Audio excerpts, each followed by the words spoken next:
Bonsoir à toutes et à tous. Merci de participer à ce premier webinaire qu'on espère être le premier d'une très longue série des 20 minutes pour comprendre et agir. Celui qui nous intéresse ce soir a pour thème plus que quelques jours pour payer moins d'impôts tout en préparant sa retraite. C'est un très très beau programme qu'on va tenir en 20 minutes. Je me présente, je m'appelle Jean-Philippe Dubosc, je suis rédacteur en chef du média en ligne toutsurmesfinances.com. Et à côté de moi se tient Mathieu Berthaud, directeur général du conseiller en gestion de patrimoine online, mon partenaire patrimoine.com. Bonsoir Jean-Philippe, bonsoir à toutes et à tous et merci pour votre présence. Alors cet atelier va être composé de 2 séquences. Il va y avoir une première séquence où grâce à Mathieu, on va en savoir plus sur l'épargne retraite et comment défiscaliser grâce à l'épargne retraite.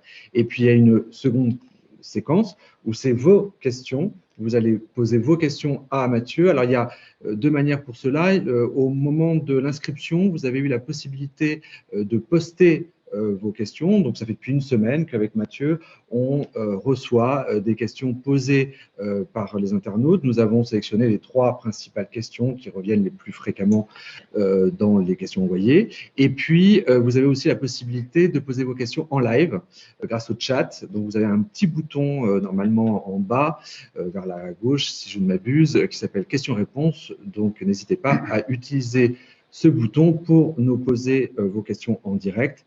Et puis, sachez que par ailleurs, parce que forcément, en 20 petites minutes, nous n'aurons pas le temps de tout aborder et de répondre à toutes les questions. Donc, vous aurez la possibilité d'envoyer vos questions à l'adresse contact@monpartenairepatrimoine.com et Mathieu et ses équipes se feront un plaisir de répondre à vos interrogations. Voilà, on va commencer tout de suite, Mathieu. Alors, première interrogation, qu'est-ce que l'épargne retraite ? Alors effectivement, on entend souvent parler d'épargne retraite. En fait, pour résumer, c'est l'ensemble des dispositifs qui sont en place aujourd'hui, aussi bien en entreprise que de manière individuelle. Alors en entreprise, c'est par exemple le PERCO. De manière individuelle, vous avez pour les travailleurs salariés le contrat loi Madelin, ou plus récemment, vous connaissez le PERP, qui est désormais remplacé par le plan d'épargne retraite. Donc c'est l'ensemble des dispositifs d'épargne longue visant à se constituer un complément de revenu pour la retraite, de manière à compléter la retraite par régime obligatoire ou complémentaire, dont on sait qu'ils ne seront pas suffisants pour garantir un train de vie suffisant pour la suite de sa vie. Alors pourquoi l'épargne retraite offre-t-elle un avantage fiscal ? Alors effectivement, on parle d'épargne longue et la contrepartie de cette épargne longue qui du coup se dénoue à la retraite, alors, hormis quelques cas de force majeure, de sortie anticipée ou bien sur le PER d'acquisition de sa résidence principale, on s'engage à mobiliser son épargne sur du long terme. Et comment inciter à cela ? Très souvent, les gouvernements utilisent le levier fiscal, une incitation pour engager les épargnants à aller sur du long terme. Là aussi, ils l'ont fait dans ce mécanisme, que ce soit pour le PER ou même des mécanismes, des produits qui lui précédaient. Et du coup, c'est quelque chose qu'on voit encore sur le PER. D'accord, donc en fait, les fonds sont bloqués jusqu'à la retraite, mais en contrepartie, en fait, il y a une carotte fiscale. C'est ça. Alors, concrètement, comment est-ce que je fais pour profiter Ah, non, c'était pas ça, alors du tout ma question. Alors on va parler du plan d'épargne retraite, en fait. Le plan d'épargne retraite, c'est le nouveau produit qui a été créé par la loi. C'est ça. Et en fait, ça revient un petit peu à ce que vous disiez. Comment on fait pour en profiter de cet avantage fiscal en souscrivant à un plan d'épargne retraite? Eh bien, le plan épargne retraite, en fait, il vient dans un objectif de simplification de ce paysage. Je vous disais juste à l'instant qu'il y a des dispositifs collectifs, des dispositifs individuels. Très honnêtement, pour s'y retrouver, il faut avoir fait des études, d'une part, et être très bien conseillé, d'autre part. C'est pas impossible, mais effectivement, entre les contrats article 83 en entreprise, le PERCO qui devient un PERECO, le PERP, le loi Madelin et maintenant le PER.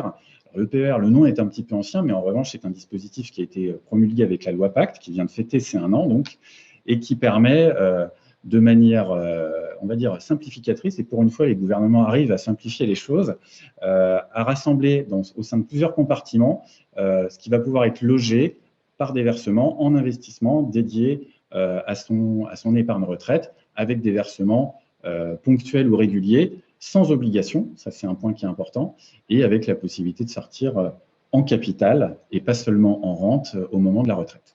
D'accord. Donc là, cette fois-ci, on va voir effectivement l'avantage fiscal puisque c'est c'est le cœur de notre atelier de ce soir. On a la possibilité de déduire en grande partie les versements volontaires que l'on effectue sur le plan d'épargne retraite. Tout à fait. Alors là, on est sur un mécanisme qui existe aussi bien, par exemple, sur un PERCO que sur un PER, qui existait également sur le PERP ou sur les contrats loi Madelin. En fait, le mécanisme est assez simple. Le montant de la réduction d'impôt va être le résultat de deux facteurs. Les montants que vous versez, effectivement, et on va voir que c'est plafonné, puisque ça ne peut pas être illimité. Et puis, un élément dont on entend parler, qui n'est pas forcément évident à trouver, on ne l'a pas, par exemple, sur son avis d'imposition, c'est le taux qui correspond à sa tranche marginale d'imposition. Donc, c'est un petit peu comme le quotient familial. Et en fait, le résultat du produit entre le versement réalisé chaque année et ce taux de TMI va vous donner la réduction d'impôt. C'est-à-dire, vous avez, par exemple, des revenus qui sont de 100 000 euros. Votre réduction d'impôt, elle va se baser sur 10% de ces revenus-là, donc 10 000 euros. Si vous versez 10 000 euros et que votre tranche marginale d'imposition est à 30%, en versant 10 000 euros sur un PER, vous générez 3 000 euros directement de réduction d'impôt. Alors, vous l'avez dit, Mathieu, on peut déduire, mais jusqu'à une certaine limite. Tout à fait. Il existe des plafonds d'épargne retraite. Exactement. Il existe le plafond annuel de la sécurité sociale qui est à la fois un minimum et un maximum. Alors, c'est un maximum dans le sens où ça va jusqu'à, je vous disais, 10% des revenus limité à 8 fois le plafond annuel de la sécurité sociale. Donc, ça va faire un montant maximum ouvrant droit à réduction fiscale de versement de presque 33 000 euros. Et en même temps, il y a un plancher. Et ce plancher, c'est intéressant de l'avoir en tête, c'est si ce plancher, hein, le PASS, par exemple, pour cette année, il est de 41 136 euros. Ça fait donc un montant de plafond retraite utilisable de 4 100 euros, en gros. Et si vous gagnez moins que 41 000 euros, ou bien si vous n'avez pas de revenus, mais que vous êtes rattaché à votre foyer fiscal, c'est le cas, par exemple, d'un enfant, eh bien, vous avez quand même un réservoir de plafond retraite utilisable de, grosso modo, 4 100 euros. Donc, les bornes à avoir, c'est 4 100 euros, presque 33 000 euros, et ça pour chaque membre du foyer fiscal. Vous, votre conjoint ou les enfants qui sont rattachés à votre foyer fiscal. D'accord. Donc, c'est très intéressant. C'est des enveloppes qui sont excessivement intéressantes et qui ont l'avantage, Mathieu, en plus de ne pas faire partie des niches fiscales, les fameuses niches fiscales qui sont plafonnées à 10 000 euros par an. Tout à fait. Et ce qui est intéressant en plus, c'est que ce potentiel de réduction d'impôt, je l'évoquais tout à l'heure, il est renouvelable chaque année. C'est-à-dire que ce plafond de réduction d'impôt, plafond retraite, il va être renouvelé chaque année et il va être cumulable pendant 3 ans. C'est-à-dire que si vous ne vous en servez pas cette année, vous pourrez vous en servir encore pendant 3 ans. Et concrètement, en 2020, je peux utiliser les plafonds retraite que je n'aurais pas utilisés précédemment sur les années 2017, 2018 et 2019. Ce qui vous permet, lorsque vous ouvrez votre PER, par exemple, cette année, de faire un versement qui va être conséquent, de manière à constituer un premier capital, et également de générer une réduction d'impôt qui va être significative également. Donc, vous versez, vous générez une réduction d'impôt. Ce qui est important, c'est de bien se faire accompagner pour évaluer son plafond retraite. Et puis, il faut se dépêcher aussi, Mathieu, parce que si on veut en profiter là cette année, oui, il ne faut pas tarder. Oui, alors effectivement, on réfléchit souvent en année fiscale, hein, dès lors qu'il y a un mécanisme de réduction d'impôt. On a les outils qui permettent d'aller très vite, mais là, on est fin novembre. Il y a un délai incompressible, notamment au niveau des assureurs, puisque là, on parle d'un PER assurantiel, entre la constitution du dossier avec un conseiller et ensuite le traitement du dossier. Ce qui est important, c'est de s'assurer que le versement va être réalisé avant le 31 décembre. Donc, c'est pour ça qu'on dit, c'est un temps fort, c'est le moment, c'est maintenant. D'accord. Ok, je crois qu'on a compris, on a bien compris le message.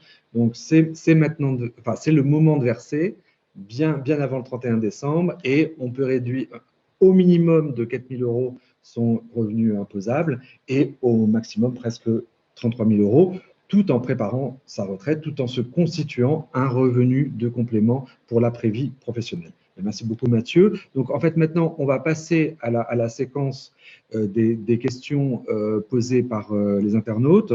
Donc, on va commencer en fait par les questions. Donc, je l'ai dit, il y a eu des questions qui ont été posées en amont. Encore une fois, c'était au moment de l'inscription, au moment où les gens ont rempli le formulaire. Et donc, depuis une semaine, on a fait une sélection des top 3 des questions les plus posées. Alors, on va commencer par la première.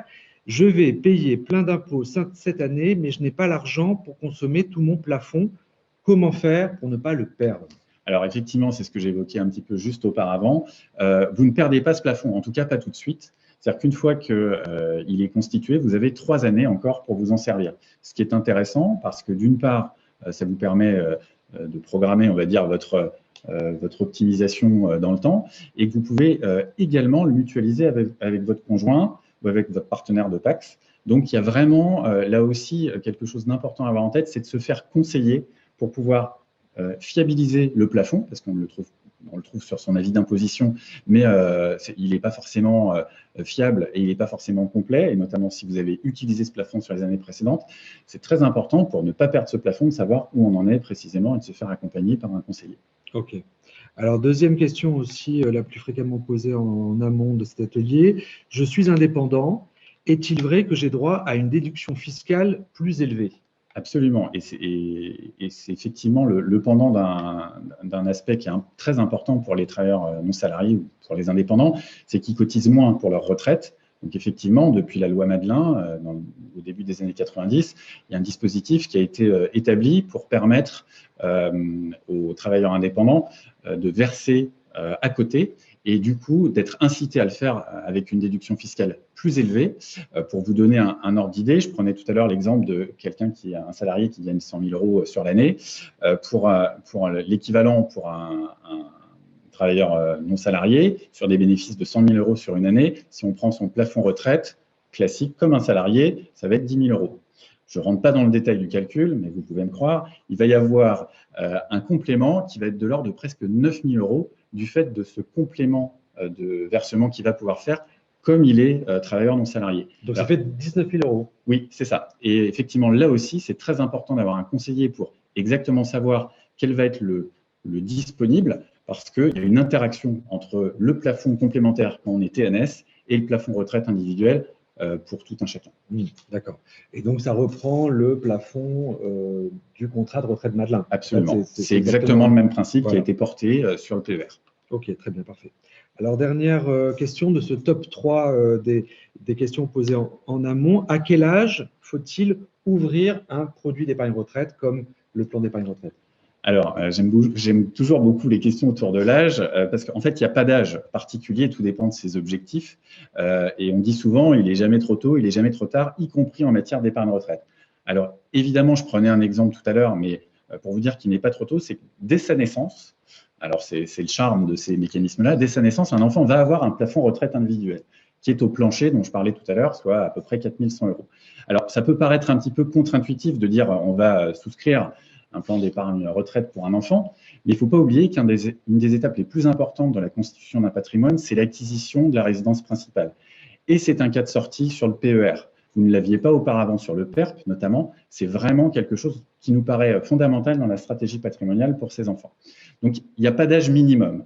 Alors, est-ce qu'il y a un âge maximum? Oui, alors évidemment, si vous êtes déjà à la retraite, encore que vous pouvez souscrire un PER, même si là, l'avantage fiscal est minime. Mais en revanche, même si vous vous y prenez un peu tard, et il n'est jamais trop tard, vous avez la possibilité, comme je vous le disais tout à l'heure, de faire un versement conséquent pour rattraper votre retard et aussi rattraper votre réduction d'impôt que vous n'avez pas utilisée précédemment. Donc, il n'est jamais trop tard et c'est vraiment là aussi par rapport à vos objectifs et à votre situation, en les détaillant avec un conseiller qui fera une simulation personnalisée, qu'il faut prendre cette approche de « Ok, c'est le moment de me préparer ma retraite, donc on y va ». D'accord. Donc, en fait, on peut souscrire à un PER à n'importe quel âge, même pour une personne mineure, puisque comme Mathieu l'a dit, effectivement, les parents peuvent ouvrir un plan d'épargne retraite au nom de leur enfant mineur.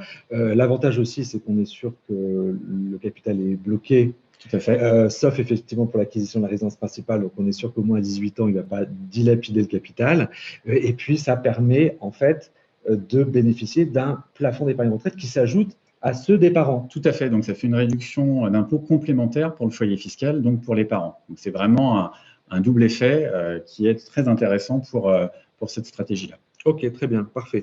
Alors, donc, il y a eu des questions. Maintenant, on va passer aux questions qui ont été posées en live via le chat.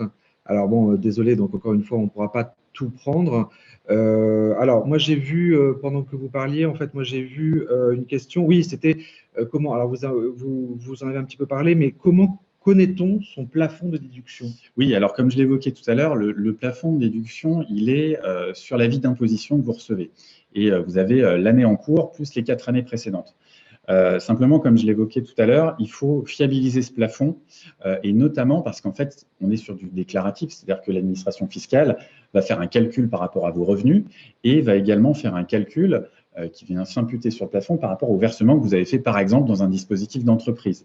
Si ça n'a pas été déclaré, si ça n'a pas été bien calculé, ce qui peut arriver, vous vous retrouvez potentiellement à utiliser un plafond qui sera peut-être pour moitié du montant que vous aviez prévu. Donc, vous pouvez vous retrouver dans une situation pas très confortable. Et c'est pour ça que c'est toujours très important avec un conseiller spécialisé en épargne de retraite, et on part de là, de fiabiliser ces plafonds pour ensuite optimiser l'utilisation de ces plafonds. Et quand on fait une déclaration commune, comme je l'évoquais tout à l'heure, on peut mutualiser les plafonds entre les deux déclarants. D'accord, donc ne pas se fier forcément à ce qu'il y a écrit sur ton avis d'imposition, mais prendre langue avec un conseiller pour être sûr de se baser sur le bon plafond. Tout à fait. C'est un bon point de départ, évidemment, ça donne l'ordre de grandeur, mais effectivement, on peut avoir oublié, il y a 3 ans, par exemple, l'imputation d'un versement ou d'un abondement fait sur un dispositif d'épargne d'entreprise. Alors Mathieu, il y a une question qui ne va pas du tout vous étonner, je pense que vous avez l'habitude d'y répondre, c'est « j'ai déjà une assurance vie pour ma retraite, pourquoi souscrire un PER ?» Voilà, effectivement, on prend souvent les choses en opposition dans ce type de questions et c'est tout à fait compréhensible, surtout avec un nouveau dispositif. En fait, ce sont 2 dispositifs qui sont extrêmement complémentaires. Et là aussi, c'est un leitmotiv, vous me direz, mais je pense que c'est très important d'avoir un conseiller qui va pouvoir vous accompagner dans le fait de panacher votre allocation entre différentes solutions. L'assurance vie, c'est une boîte à outils patrimoniale qui est exceptionnelle, qui permet de faire énormément de choses, très intéressante notamment sur sa souplesse d'entrée et de sortie par rachat et sur la fiscalité sur les plus-values en cas de rachat. Il n'y a aujourd'hui pas d'équivalent et c'est effectivement un très gros point fort de l'assurance vie en épargne moyen-long terme. Le PER vient parfaitement compléter le rôle de l'assurance vie, notamment sur l'épargne long terme, parce que là où l'assurance vie ne propose pas de réduction fiscale et d'intérêt fiscal à l'entrée, le PER va en proposer, on vient de le voir. Et également, il y a un aspect qui est extrêmement important, surtout quand on se positionne sur l'épargne long terme, c'est la transférabilité. C'est-à-dire qu'à tout moment, vous pouvez transférer votre dispositif PER d'un établissement à un autre, ce que ne permet pas l'assurance vie, ou alors dans des cas très, très réduits aujourd'hui. Donc ça, c'est un très gros avantage pour le PER. Donc une bonne composition entre assurance vie et PER, c'est une très bonne solution patrimoniale.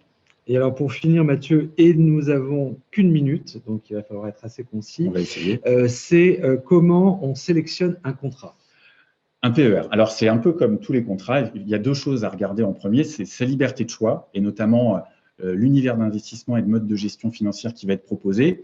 Alors, sur le PER, il y a une gestion par grille à horizon qui fait qu'au fur et à mesure qu'on se rapproche de l'échéance et du départ en retraite, l'épargne est sécurisée. Mais il faut aller un peu au-delà de tout ça, que ce soit en gestion libre avec un vaste choix de supports en termes de classe d'actifs ou de zone géographique, par exemple, mais également en intégrant des supports de type sous-jacent immobilier qui peuvent être très intéressants. On les trouve en gestion libre, dans des bons contrats, on les trouve aussi en gestion pilotée. L'important, c'est d'avoir le choix. Et l'autre point extrêmement important, évidemment, ce sont les frais. Vous avez des frais sur versement sur les contrats, que ce soit les contrats d'assurance vie ou les PER. Ça nous paraît vraiment ce qu'il faut éviter, puisqu'on a un effort d'épargne, certes, qui est adouci grâce à la réduction d'impôt, mais il ne faut pas de frais sur versement sur un dispositif d'épargne de long terme. Et il y a un autre point qu'il faut regarder, c'est les frais de gestion, les frais qui sont prélevés chaque année sur votre épargne. Encore une fois, on est sur un dispositif de long terme. Donc, si les frais de gestion, qui sont légitimes pour la gestion du contrat, sont trop élevés, ça vient trop grignoter votre capital et ça vient pénaliser la performance et l'effort d'épargne que vous faites pour votre retraite. Ok, donc vive les contrats en ligne. en fait, C'est un qui peu l'idée. ont C'est un peu 0% sur les versements. OK, super. Merci beaucoup. On va s'arrêter là puisqu'on arrive bientôt là aux 20 fameuses minutes. Merci de votre attention. Je vous indique que, effectivement, encore une fois, vous pouvez poser vos questions alors, par mail à l'adresse suivante contact@monpartenairepatrimoine.com. Vous pouvez même téléphoner, alors peut-être pas à Mathieu directement, mais au moins à un de ses collaborateurs au 01 88 40 27 00. Pour ma part, sachez que les programmes des prochains 20 minutes pour comprendre et agir seront mentionnés dans la newsletter de toutsurmesfinances.com et il suffit pour cela de s'abonner gratuitement en allant sur toutsurmesfinances.com. Excellente soirée, j'espère qu'on a apporté une grande partie de vos questions et puis à bientôt Mathieu. À bientôt Jean-Philippe et à bientôt à toutes et à tous pour le prochain webinaire, les 20 minutes pour comprendre et agir. À bientôt. À bientôt. Au revoir.